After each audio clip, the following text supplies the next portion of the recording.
बीमारी का नाम है डीआई। तो प्यारे दोस्तों, किसी भी व्यक्ति के अंदर एडीएच की कमी आने के कारण, ध्यान रखिएगा ये किसके कारण होता है, तो ध्यान रखिएगा due to lack of ADH hormone. ADH क्या है, तो सर इसे बोलते हैं anti diuretic hormone, anti diuretic hormone. और एंटी डायूरेटिक जो हार्मोन्स होता है दोस्तों, इसका काम है वाटर को रिटेंशन करना।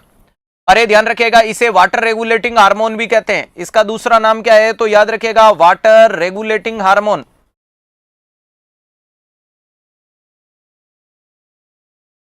रेगुलेटिंग हार्मोन, ध्यान रखिएगा किसके नाम से बताया जाता है, वाटर रेगुलेटिंग हार्मोन्स के नाम से बताया जाता है। और जो है जिसका वर्क क्या देखने को मिलता है, तो सर इसका वर्क है वाटर को रिटेंशन करना। अरे इसका वर्क क्या देखने को मिलता है, वाटर को रिटेंशन करना। अरे किसको रिटेंशन करना, तो वाटर को रिटेंशन करना, इसका काम देखने को मिलता है। बहुत बढ़िया, वाटर डेप्रिवेशन टेस्ट करते हैं, डेफिनेटली किया जाता है। अब प्यारे दोस्तों, डायबिटीज इंसिपिटस का मतलब इसकी कमी आ गई। अगर थोड़ा सा ओवरव्यू दूं तो सर ये एडीएच हार्मोन आता कहां से है, तो ये आता तो दोस्तों हाइपोथैलेमस से। ये आता कहां से, बनता कहां है, तो याद रखिएगा हाइपोथैलेमस में बनता है। लेकिन अगर मैं बोलूं कि ये स्टोरेज कहां रहता है, तो आपका जवाब आएगा सर पोस्टीरियर पिट्यूटरी में।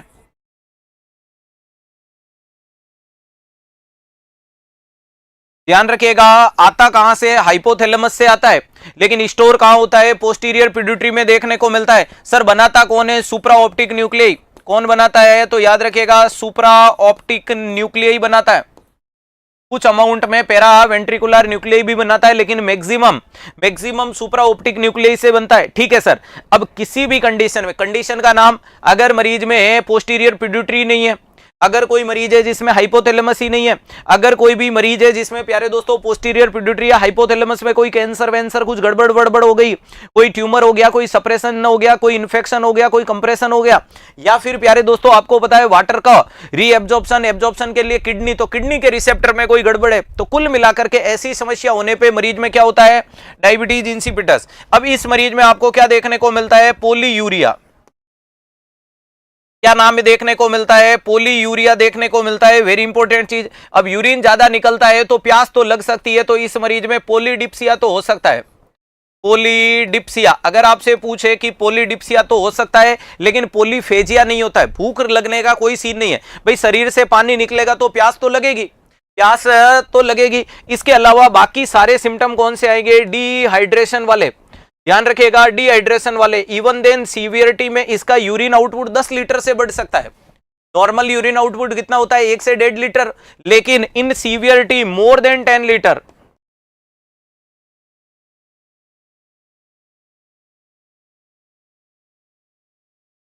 इन सीवियरिटी मोर देन 10 लीटर, ध्यान रखिएगा सीवियरिटी के दौरान ये 10 लीटर से ज्यादा जा सकता है। और कितने दिनों में, तो कितने दिनों में नहीं, 1 दिन में। अब आप पूछोगे कि सर ये डायबिटीज इंसिपिटस कितने टाइप का होता है, तो एक होता है दोस्तों जिसका नाम है न्यूरोजेनिक, एक होता है दोस्तों जिसको बोलते हैं नेफ्रोजेनिक,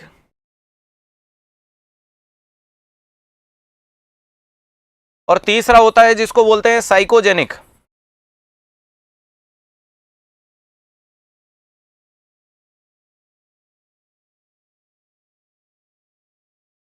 ध्यान रखिएगा, वेरी इंपॉर्टेंट चीज है। अगर अपन बात करने की कोशिश करें कि सर न्यूरोजेनिक क्या होता है, तो ब्रेन में गड़बड़ थी, disorder should be present in brain, और ब्रेन में डिसऑर्डर वाली कंडीशन देखने को मिल रही है, तो इसका ट्रीटमेंट ब्रेन में हुआ, इसका मतलब एडीएच बना ही नहीं। हाँ बना नहीं, पता करने के लिए सीटी स्कैन कर दो, और इलाज के नाम पे इसको देना पड़ेगा आपको दवाई जिसका नाम है vasopressin. Vasopressin is also known as ADH. Vaso का मतलब वेसल्स, और प्रेसिन का मतलब प्रेशर।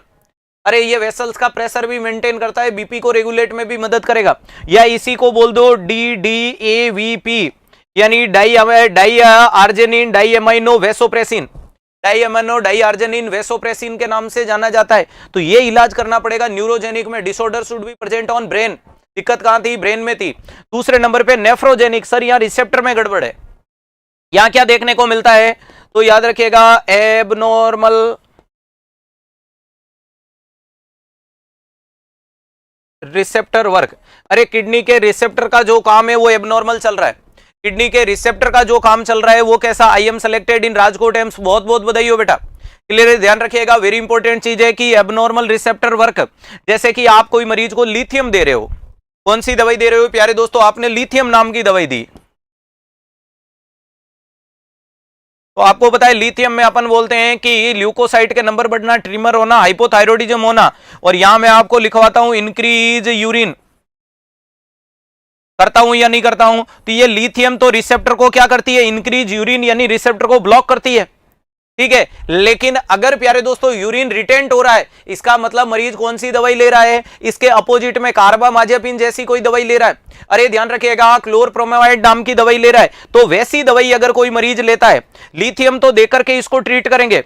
ध्यान रखिएगा यहां यूरिन है, यूरिन वाली कंडीशन, अरे मरीज में क्या देखने को मिल रहा है, ध्यान रखिएगा, अरे मरीज में क्या हो गया, वो पानी को नहीं रोक रहा है, पॉलीयूरिया हो रहा है, और पॉलीयूरिया कौन करवा रहा है, तो इंक्रीज यूरिन, तो क्या लिथियम यूरिन आउटपुट को बढ़ाती है, अरे क्या ये पॉलीयूरिया करती है, तो आप बोलोगे जी करती है, और पॉलीयूरिया करती है तो दैट इज कॉल्ड नेफ्रोजेनिक, अरे ये कंडीशन नेफ्रोजेनिक है, इसको ठीक करने के लिए कौन सी दोगे, क्लोरप्रोपामाइड नाम की दवाई देंगे, कौन सी दवाई देंगे, क्लोरप्रोपामाइड नाम की दवाई देंगे, बोले तो रिसेप्टर को ठीक करने की कोशिश करेंगे, ठीक है। नेक्स्ट साइकोजेनिक का मतलब है कि patient are unstable from mind, मरीज माइंड से अनस्टेबल है, और माइंड से अनस्टेबल है तो बहुत ही ज्यादा पानी पी रहा है, माइंड से अनस्टेबल है तो बहुत ज्यादा पानी पी रहा है, और एक्सिस वाटर इनटेक है तो यूरिन आउटपुट तो बढ़ेगा। तो ध्यान रखिएगा यहां क्या देखने को मिलता है, patient are mentally ill,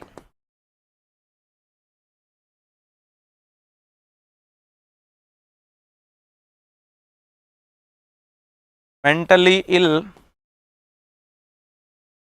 so increase water intake,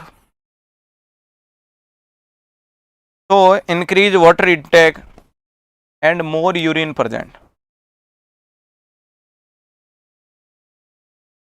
और इस मरीज को क्या करोगे, advice to limit the water intake, अरे इसको बोलो कि पागलों की तरह पिएगा तो पागलों की तरह जाएगा, कम पियो कम जाओ, समझ में आ गया, ये वाली चीज देखने को मिलती है। और मोटे मोटे रूप में मैंने डायबिटीज इंसिपिटस को लपेट लिया।